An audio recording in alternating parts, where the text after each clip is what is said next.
The night it all started, the chandelier lights were bouncing across polished marble, and the whole ballroom was buzzing with money and gossip. Everyone had their champagne glasses, their designer smiles, their carefully practiced laughs. And me, I was the ghost in the corner. 6 months earlier, I'd been one of the names they whispered about in admiration. Big deals, big money, a fiancé that magazines called society's darling. Now, I was just the guy they whispered about for a different reason. You hear about him? Lost millions. His fiancée left him for his best friend. Those words didn't stab. They sliced slow and deep. I sat down on a cold stone bench outside, loosened my tie, and tried to remember what it felt like to be wanted. 5 women in a row had smiled, sipped their wine, and told me I wasn't a good match anymore. The truth was, I wasn't good for anything that night. Then I heard it. Wheels rolling softly on marble. I looked up. There she was, a woman in a simple gray uniform, pushing a cleaning cart, moving with this kind of quiet purpose. No fancy gown, no sparkling jewelry.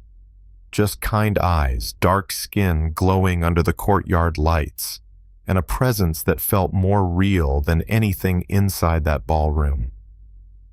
She stopped, tilted her head. "Sir, are you okay?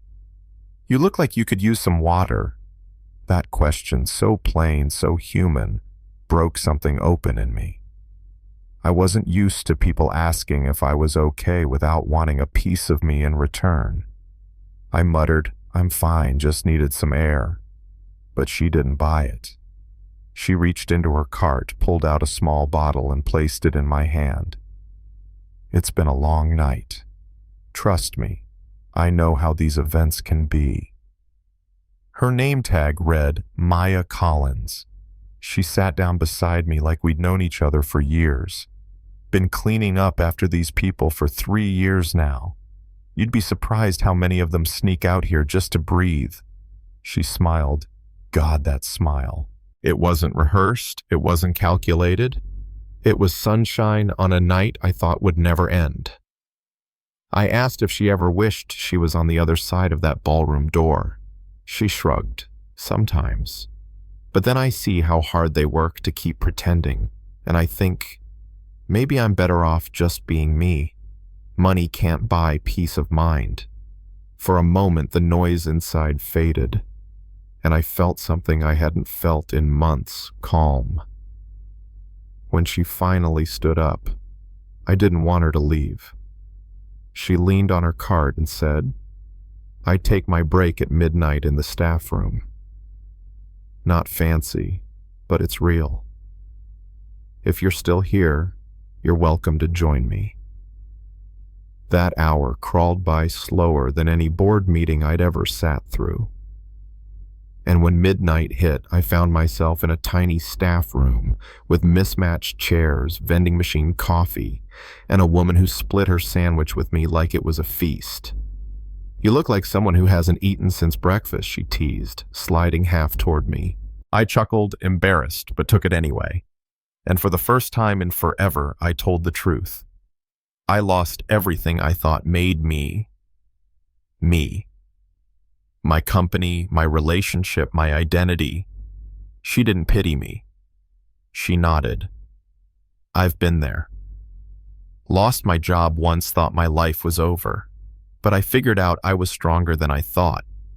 That's the thing, setbacks aren't endings. They're just redirections. That line hit me harder than any rejection ever had, and it stuck. Over the next weeks, I kept coming back. Midnight coffees turned into long conversations. Laughter I didn't know I had left in me, stories I hadn't told anyone since childhood. She talked about night classes and social work, volunteering at the community center. Her little sister she was helping through college. She wasn't trying to impress me. She was just living, just giving.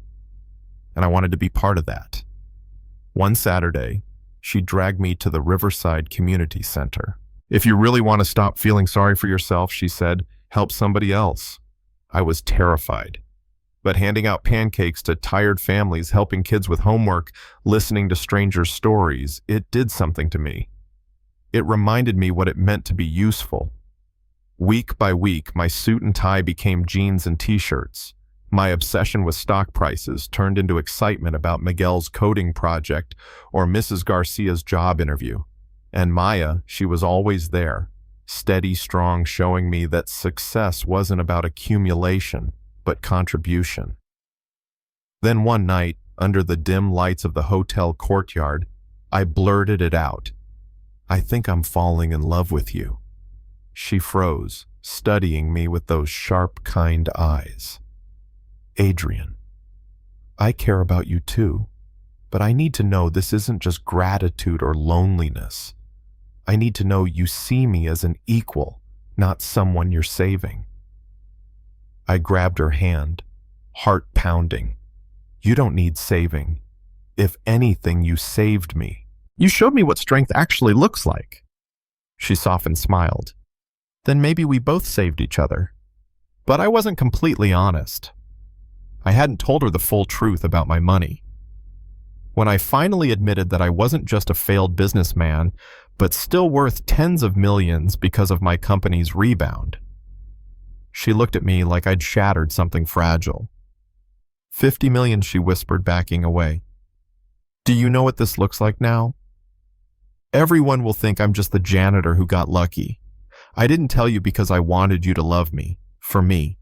You didn't tell me because you didn't trust me," she said, her voice breaking. She walked away, and the silence that followed was worse than any ballroom rejection. Days later, it got worse. A glossy magazine plastered our faces everywhere. The janitor who stole the millionaire's heart. Reporters called her phone nonstop. Coworkers asked if she was quitting now that she'd landed a rich man. Her privacy was gone, her independence questioned. When I went to her apartment, she looked exhausted, eyes red from crying. "Do you see what you've done? I worked for everything I have, and now the world thinks I'm just your charity case. I wanted to fix it, to throw money at lawyers and silence the press, but she stopped me cold. That's the problem. You think love means solving everything. I don't need a benefactor. I need a partner. Can you be that? I didn't know how, but I wanted to learn." The turning point came in the most unlikely place, a storage room at the community center surrounded by boxes of canned goods. Mrs. Rodriguez, a volunteer grandmother who loved playing matchmaker, locked us inside until we talked. And we did, really talked. I was afraid, I admitted. Afraid if you saw the whole truth, you'd walk away. And I was afraid, she said, tears shining in her eyes, that if I let you help me, I'd lose myself. But maybe honesty and asking for what we actually need, that's how we make this real. In that cramped room, we chose each other again. Not as millionaire and janitor, not as savior and saved, but as two people willing to try. 6 months later, I stood in that same hotel courtyard, but this time it wasn't isolation. I felt it was joy. The marble bench was draped in flowers. Kids from the community center scattered petals down the aisle, and Maya walked toward me in a simple white dress, glowing, confident, completely herself. We promised honesty, partnership, and a love that measured wealth in families helped, and lives changed. When the officiant declared us husband and wife, the cheer from our little crowd echoed louder than any gala applause I'd ever heard. And yet even now I wonder. We found our balance, but the world doesn't stop judging.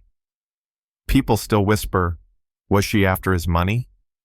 Did he just want to feel noble by marrying the janitor? They see stereotypes, not love. Maybe that's why I'm telling you this. Because behind every headline, there's a truth more complicated, more human. For us, it wasn't about rescuing or being rescued. It was about learning to stand side by side. So I'll leave you with this. Do you think love can really overcome class, money, and society's expectations? Or do you believe no matter what we do, the world will always try to put people back into the boxes they came from? Drop your thoughts below. I want to hear the stories you've seen, the battles you've fought, the moments where kindness mattered more than status. Because sometimes the biggest victories aren't the ones with headlines, they're the ones where two people simply choose each other over and over again.